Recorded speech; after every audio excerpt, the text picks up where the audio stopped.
தினமொரு வசனம். அப்போஸ்தலர் 14வது அதிகாரம் வசனம் 19.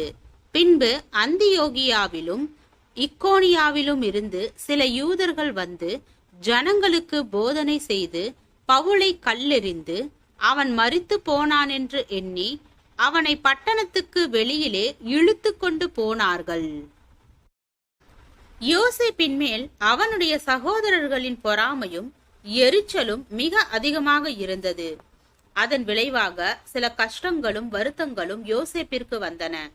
ஆயினும் தேவ ஆளுகைக்கு உட்பட்டு வாழ்ந்த யோசேப்பிற்கு எதிரான சகோதரர்களின் பொறாமை அவனை அழித்துவிட இயலவில்லை.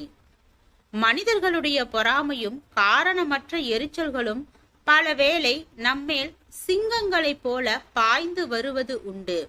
பொறாமையும் எரிச்சலும் இன்னொருவரின் வீழ்ச்சியையும் அழிவையும் ஆர்வத்தோடு எதிர்பார்த்து கொண்டிருக்கும் தாவீதின் புகழை கண்டு பொறாமை தீயால் வெந்த சவுல் அவனுடைய அழிவை காண அதிக ஆசையாயிருந்தான். ஆனாலும் கர்த்தரின் நிழலில் தங்களுடைய அடைக்கலத்தை தேடும் பிள்ளைகளை எந்த கோபமும் பொறாமையும் ஒன்றும் செய்ய முடியாது. கர்த்தர் ஒருவனுக்கு கோட்டையாக இருக்கும் போது மனிதனின் எந்த தீய நோக்கமும் அங்கே உட்பிரவேசிப்பது இல்லை.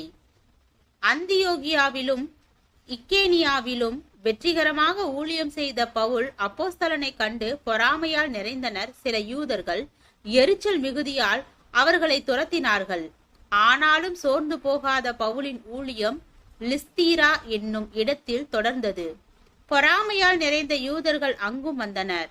பவுலை கல் எறிந்தனர். மரித்து விட்டான் என்று எண்ணி மகிழ்ச்சியுடன் அவனை இழுத்து கொண்டு பட்டணத்திற்கு வெளியே போட்டார்கள். ஆனாலும் பவுலின் கதை அங்கே முடியவில்லை. மரித்து போனான் என்று கருதப்பட்டவன் மறுபடியும் எழும்பி ஊழியத்தை தொடர்ந்தான். ஆம், அவனுடைய காலங்கள் கர்த்தரின் கரங்களில் இருந்தது. மற்றவர்கள் அவன் கதை முடிந்தது, ஒளிந்தான் என்று முடிவு செய்தாலும் தேவனுடைய கரத்திலிருந்த அவனுடைய கதை தொடர்கதையாக வெற்றியாக தொடர்ந்தது. ஆம், மனிதர்களின் பொறாமையும் எரிச்சலும் நமக்கு எதிராக தீயாக எரிய முடியும். அவை சில சிரமங்களை நமக்கு கொடுக்க முடியும். ஆயினும் அங்கே நாம் வீழ்ந்து போவது இல்லை. எனவே பிறருடைய எரிச்சல்களையும் கோபங்களையும் பொறாமையான செயல்களையும் கண்டு சோர்ந்து போவதற்கு பதிலாக இவைகளையும் கடந்து கர்த்தரின் கரம் கிரியை செய்யும் என்ற நம்பிக்கையை உறுதியாக பிடித்து கொள்ள வேண்டும்.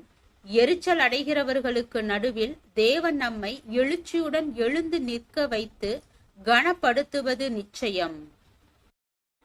ஜெபம். தேவனுக்கு ஸ்தோத்திரம். தேவனே, நாங்கள் எங்களுடைய வாழ்க்கையில் சக மனிதர்களுக்கு இடையில் வெட்கப்பட்டு போகாதபடி எங்களை காத்து வழிநடத்தும் என் தேவ கிருபைக்கு நன்றி.